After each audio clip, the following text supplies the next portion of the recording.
일단 우리 아이가 만약에 혹시라도 피해를 당했다면 첫 번째는 아이를 안심시키는 일입니다. 네가 원하는 방향으로 해결할 수 있도록 엄마 아빠는 최선을 다해서 네 옆에 있을 거야 라고 안심시켜 주시는 게 가장 중요한 일입니다.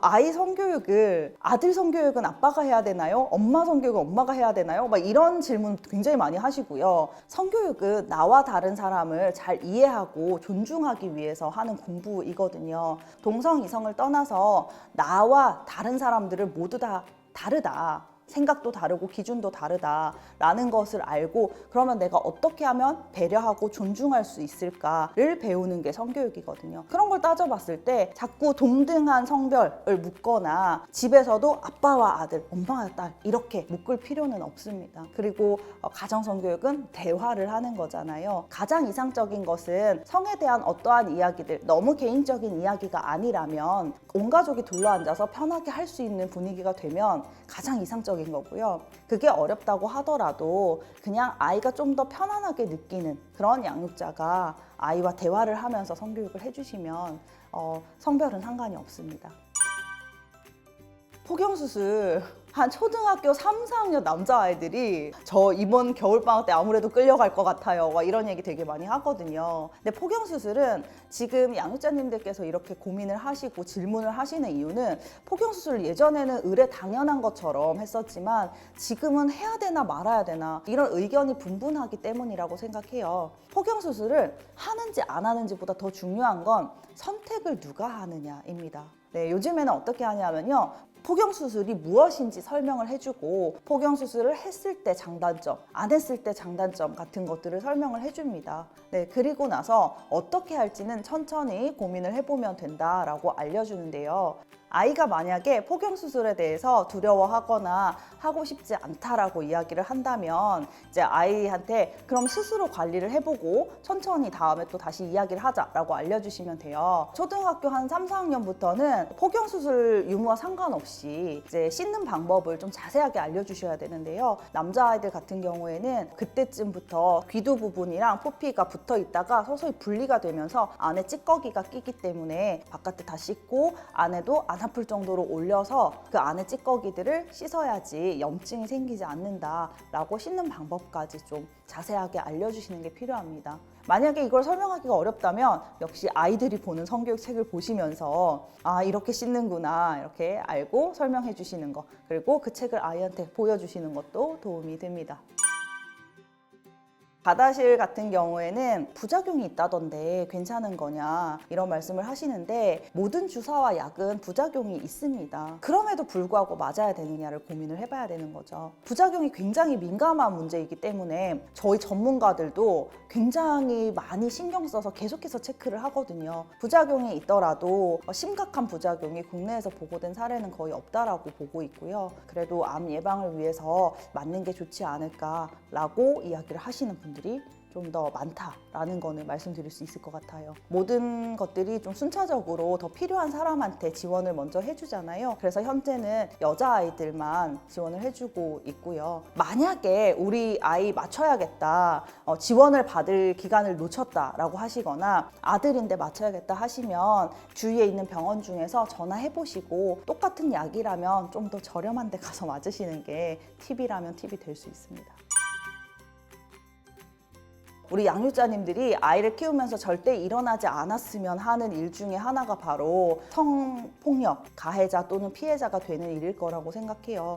근데 가해자가 됐을 때, 피해자가 됐을 때는 좀 이제 개입하는 방식이 다르겠죠. 일단 우리 아이가 만약에 그러면 안 되지만 혹시라도 피해를 당했다면 첫 번째는 아이를 안심시키는 일입니다. 양육자님도 많이 놀라셨을 거예요. 그러다 보니까 너무 답답하고 속상해서 아이한테 그런 감정을 혹은 아이 앞에서 그런 감정을 그대로 드러내는 경우가 있는데 그랬을 때 아이들은 더 불안하고 죄책감을 느낄 수 있거든요. 그래서 감정을 좀 이렇게 추스르시고 아이한테 괜찮냐고 물어봐 주시고 이야기해줘서 고맙다.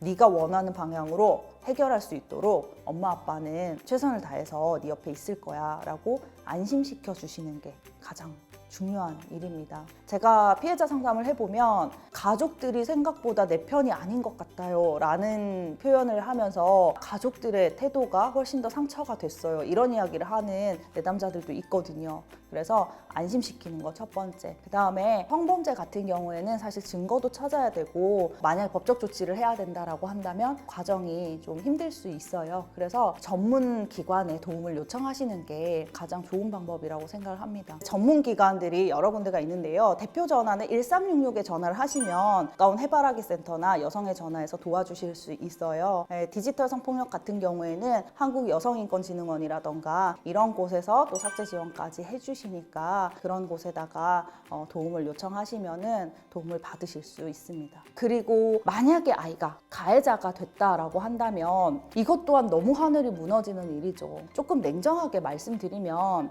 아이가 가해자가 된 것은 아이가 100% 책임을 져야 되는 상황은 아니라고 저는 생각합니다. 양육자도 함께 책임을 지셔야 되는 거고요. 물론 그렇게 하실 거지만 너무 아이를 혼내거나 이러기보다는 우리의 목적이 무엇인지를 생각해 보셔야 될 것 같아요. 아이가 가해자가 됐다면 아이를 혼내는 게 목적이 아니라 다시는 아이가 그런 실수를 안 하도록 만드는 게 목적인 거죠. 그래서 상황 파악을 빨리 하셔야 됩니다. 상황 파악을 빨리 하시고 필요한 경우에는 변호사 선임이라던가 이런 것들을 좀 빨리 하셔야 되고요. 그리고 아이가 무엇을 잘못했는지 어떤 부분 때문에 지금 이 과정을 겪고 있는지 정확하게 아이가 깨달을 수 있도록 알려주셔야 됩니다. 다만 이런 이야기는 해주셨으면 좋겠어요. 앞으로의 이거를 해결해 나가는 과정이 힘들 건데 그 힘든 과정을 겪어내는 게 네가 잘못한 것을 반성하는 것이고 다시는 안 할 수 있는 방법이야. 그래서 이 힘든 과정을 줄여주거나 없애줄 순 없어. 그렇지만 이 힘든 과정을 엄마 아빠도 너와 함께 할 거야 라고 옆에 있어주겠다. 그렇지만 우리 이 과정은 겸허하게 받아들이고 미안한 마음 그리고 뭘 잘못했는지 깨닫는 그 과정으로 삼자라는 이야기를 꼭 해주셨으면 좋겠어요. 네, 그리고 반드시 성교육 시켜주셔야 됩니다. 양육자님들이 성교육에 대해서 필요하다라는 생각, 중요하다는 생각은 최근에는 정말 많이 하시거든요. 그럼에도 불구하고 어렵고 부담스러운 거는 사실입니다. 우리 너무 많은 것들을 내가 뭔가를 공부해서 아이한테 다 알려줘야겠다라고 생각하지 마시고요. 아이들도 처음이지만 양육자도 처음이에요. 그러니까 아이가 뭔가를 질문했을 때는 그게 궁금하구나. 엄마도 잘 모르겠으니까 우리 같이 책 찾아볼까? 아빠도 잘 모르겠으니까 선생님한테 물어보고 알려줄게 라고 대답하셔도 돼요.